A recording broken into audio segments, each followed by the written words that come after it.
My cousin sabotaged my life twice, first by framing me for theft, then by hacking my work and blackmailing me. So I went public, got her jailed, and never spoke to her again. When I was 16, I got banned from my aunt's house for stealing my cousin's diamond necklace. Except I didn't steal anything. My cousin Marla planted it in my suitcase, then found it during dinner like she was auditioning for Pretty Little Liars. I knew it was fake. So did my mom. But all she whispered was, "Don't escalate." So I didn't. I let the lie stick. And I spent the rest of high school being that girl who stole from her own family. So I moved away, built a new life, and never looked back. I'm 28 now, with a stable career in tech and a leadership role I worked my butt off to earn. People know me as kind, fair, and unproblematic. So when Marla DM'd me out of nowhere saying, "Let's grab coffee, I miss you," my first thought was, absolutely not. But then I remembered something my therapist said once. Closure isn't always for them. Sometimes it's you deciding you're not afraid anymore. So I said yes. Marla showed up overdressed and underqualified. We did the fake cousin hug, then she launched into her redemption arc. I've done a lot of healing. I was going through a dark time back then, but therapy's been huge. Then she hit me with the real reason she came. "I saw your company's hiring. You have no idea how much I'd love a shot." I kept it diplomatic. Said, "I'll pass your resume to HR." But inside, I was screaming, no. 2 weeks later, my boss pulled me aside during lunch. "Hey, I didn't know that Marla applicant was your cousin. She crushed her interview with Tony's team and started today."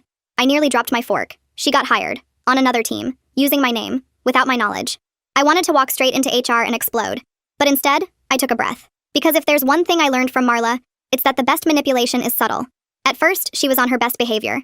Fake polite, performatively helpful. But I started noticing weird things. Slack messages that I never sent. Calendar invites created under my name. Then I got a warning from IT. "You left sensitive salary data exposed for an entire department. That's a breach." Of course, I hadn't done that. So I did a tiny bit of digging and found that Marla had used one of my unlocked terminals after a team meeting. She was logged in under my name. Yet still, I didn't report her. Because part of me still clung to this idea that if I didn't overreact, I wouldn't become the problem. So I confronted her in private. "I know what you did." She just smiled. "You left it open. Honest mistake. We're family, you're not really gonna write me up over a tab, are you?" That's when I knew she felt safe. Safe enough to push. The next week, someone sent a screenshot to HR from a burner Twitter account. It was a tweet thread accusing me of being a toxic female manager who weaponizes diversity to bully other women. It referenced exact projects I led, and exact phrases I'd used during meetings. It was personal, and just vague enough to look real. HR opened a quiet investigation. My boss started CCing leadership on every message to me. My work best friend asked me, "Is there something you're not telling me?" I was spiraling. And the worst part? Marla was still breezing into work every morning like nothing happened. That's when I knew this whole acting nice thing wasn't working. I had to stop being polite. I went straight to security. I pulled badge data, compiled Slack logs, Google Drive activity, even overlapping timestamps on the burner account. Then I set up a meeting with HR. I walked in and presented a color-coded timeline, then said, "You hired someone who once framed me for theft at 16. This isn't new behavior. It's a pattern." 2 days later, Marla was suspended pending internal review. She didn't show up for her shift, but she did post a new tweet from her burner. "Imagine destroying your own cousin's life over a job. Couldn't be me." HR hasn't cleared me publicly yet. Today, I walked into work and saw Marla's desk being packed up. Not by her, by someone from legal. But she's not done. Before I left for the day, I got a text from an unknown number. Just 3 words. "See you soon." I reported the text to HR, who said they'd document it but couldn't do much about a vague message that contained no explicit threat. I went home that night and double-checked all my locks, testing each window. I felt ridiculous being scared of my own cousin, but I also knew what she was capable of, the depths of her vindictiveness. The next morning, I woke up to an email from an address I didn't recognize. The subject line was, "We should talk." The body was short. "I have some things that belong to you, and some things that don't. Coffee tomorrow? Same place as last time." I knew it was Marla. I also knew I shouldn't meet her alone, the risk too great. I forwarded the email to HR and my boss, then called my friend Mike, who works as a security consultant. He agreed to sit at a nearby table during the meeting, close enough to intervene if needed, but far enough to not be obvious. I arrived at the coffee shop early, the smell of espresso doing nothing to calm my nerves, with Mike already positioned at a table with a clear view. Marla showed up right on time, looking surprisingly put together for someone who'd just been fired, her hair perfectly styled and her makeup flawless. She sat down across from me with a large envelope, placing it on the table between us like a barrier. "You won," she said, sliding the envelope toward me, her red nails scraping against the paper. "Congratulations." I didn't touch it, keeping my hands firmly in my lap. "What is this?" "Just some things I thought you might want back." She smiled, but it didn't reach her eyes, which remained cold and calculating. "Your private emails to your therapist about your anxiety. The complaint you filed against Jason from marketing last year for inappropriate comments. Your medical records showing your prescription history. Fascinating reading." My blood ran cold, a wave of nausea washing over me. Those were all confidential documents stored in my personal email or password-protected files. "How did you get those?" She shrugged, the gesture casual as if we were discussing the weather. "The keylogger was just the start. I've been monitoring your computer for weeks, ever since our coffee meeting. I installed remote access software during my first week at the company when I volunteered to help IT with those updates. Your work computer gave me access to your email, and I noticed you sometimes checked personal accounts there. Plus, I found your password manager. I have copies of everything, by the way. This is just a gesture of goodwill.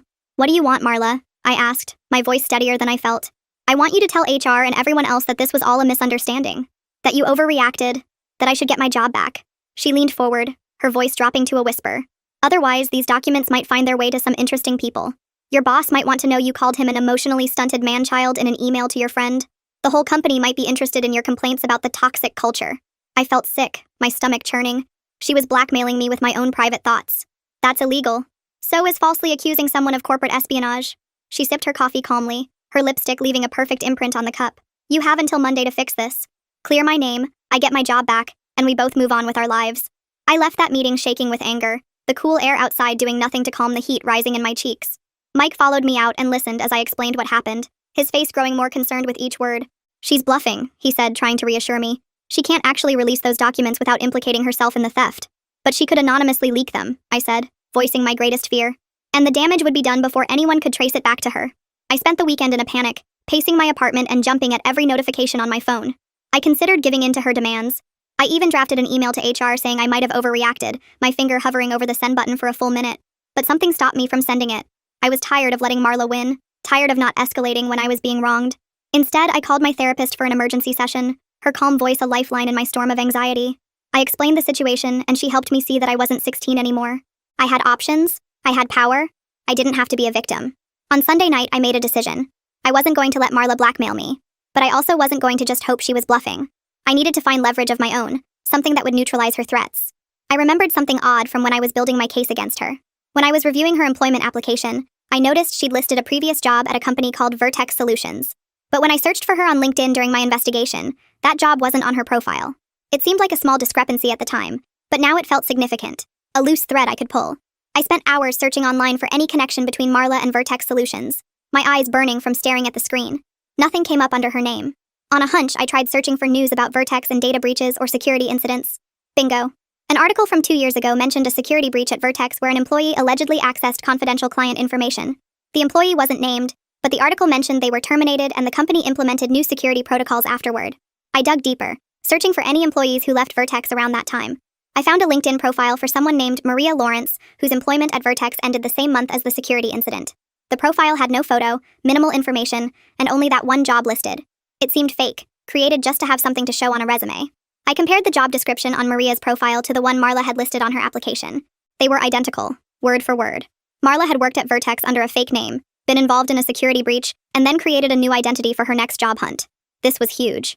If she'd used a false identity at her previous job, that alone could be grounds for termination from our company. If she was involved in a security breach there similar to what she'd done at our company, that was a pattern of behavior that went beyond our personal history. I needed more proof, though. I reached out to a contact at Vertex through a mutual connection, carefully explaining that I was investigating a potential security threat at my company. Without naming Marla, I asked if they could confirm if Maria Lawrence had worked there and the circumstances of her departure. My contact was understandably cautious but agreed to check with their HR department. The next morning, I received an email. HR confirms Maria Lawrence was terminated for policy violations related to data security. They're limited in what they can share, but suggested if this person is applying to your company, you should proceed with caution. I also found a photo from a Vertex company event on their Facebook page. In the background, partially obscured but still recognizable, was Marla. I saved the image and zoomed in, enhancing it as much as possible. It was definitely her, the same smile she used to charm our colleagues now frozen in digital evidence. Armed with this information, I drafted an email to our HR director, security team, and legal department. I explained Marla's blackmail attempt and the evidence I'd found about her false identity and previous security violations.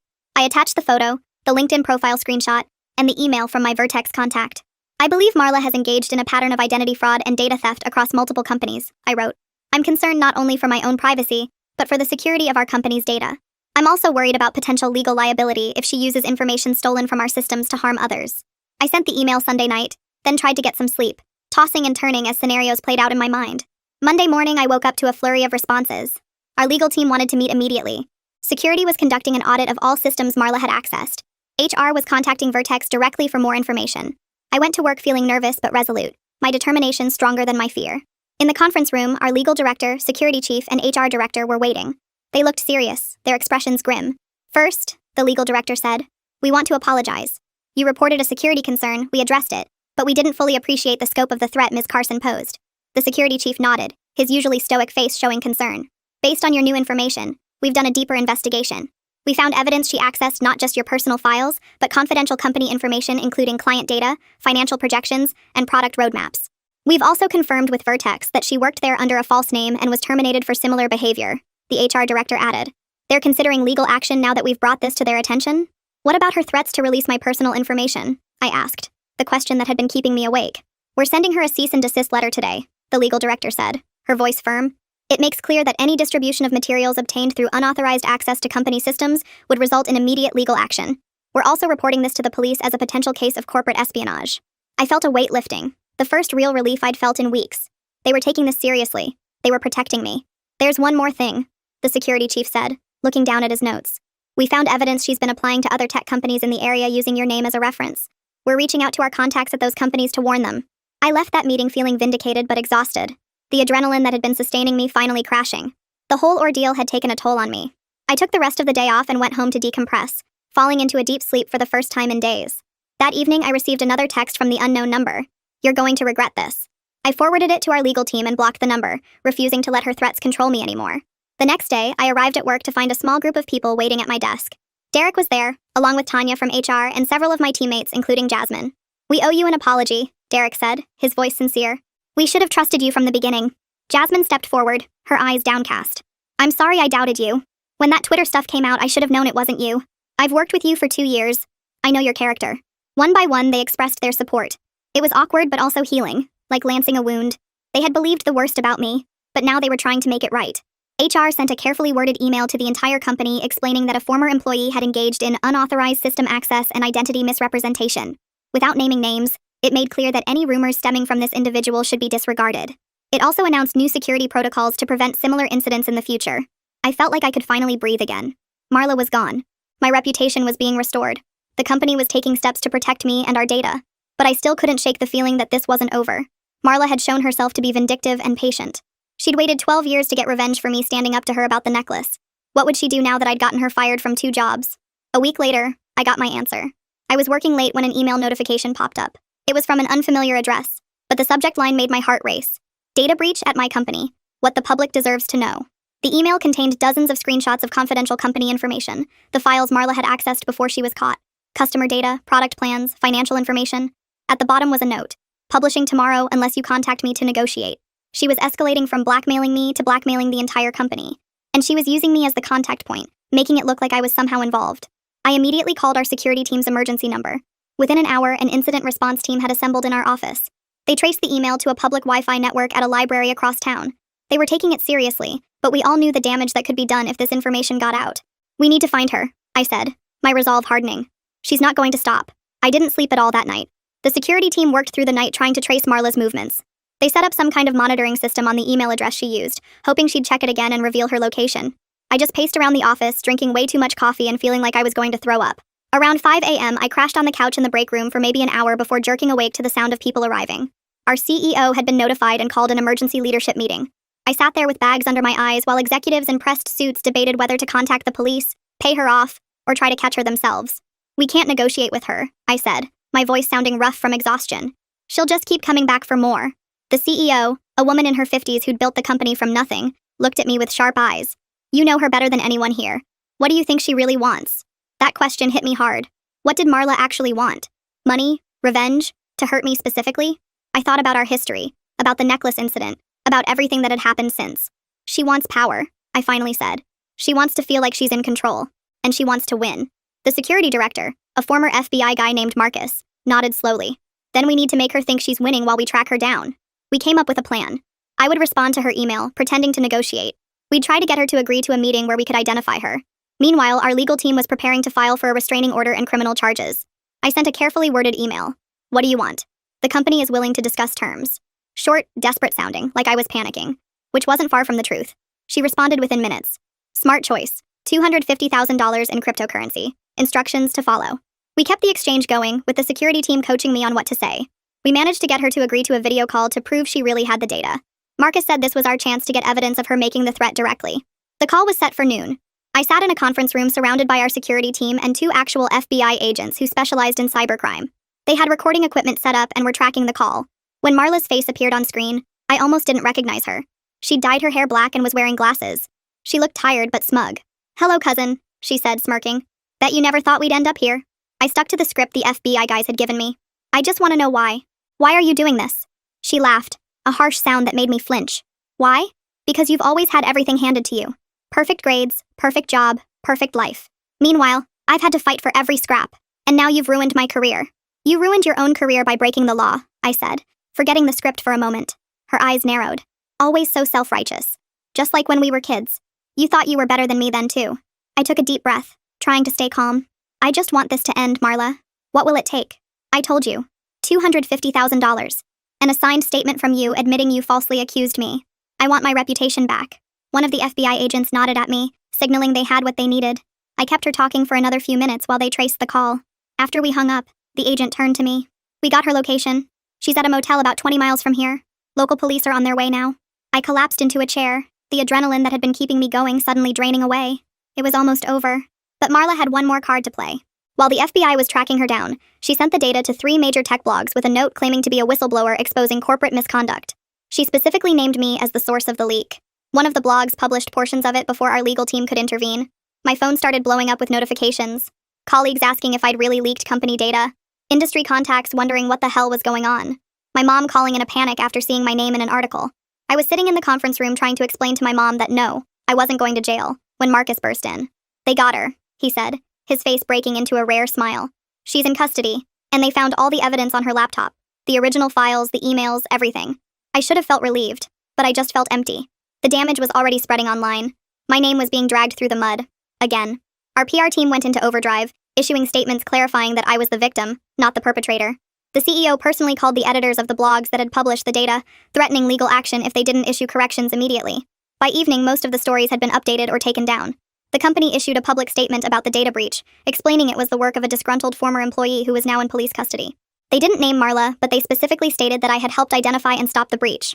I went home around 8 p.m., completely drained. I took the longest shower of my life, standing under the hot water until it ran cold, trying to wash away the stress of the past few weeks. When I finally checked my phone, I had a voicemail from an unknown number. It was my Aunt Karen, Marla's mom. Her voice sounded small and tired. "I just heard what happened. The police called us. I don't know what to say. I'm so sorry. For everything. For not believing you back then. Marla needs help. She's needed help for a long time and we didn't see it. Or didn't want to see it. Please call me back when you can." I didn't call her back that night. I wasn't ready to deal with more family drama. Instead, I took 2 sleeping pills and passed out for 12 hours straight. The next morning, I woke up to an email from Derek saying to take as much time off as I needed. The company was covering therapy sessions for me and had hired a reputation management firm to help clean up any lingering issues online. I spent the next week mostly in my apartment, venturing out only for coffee and groceries. I binge-watched mindless TV shows and ignored most calls. I needed time to process everything. Eventually, I did call my aunt back. It was an awkward conversation full of long pauses and half-finished sentences.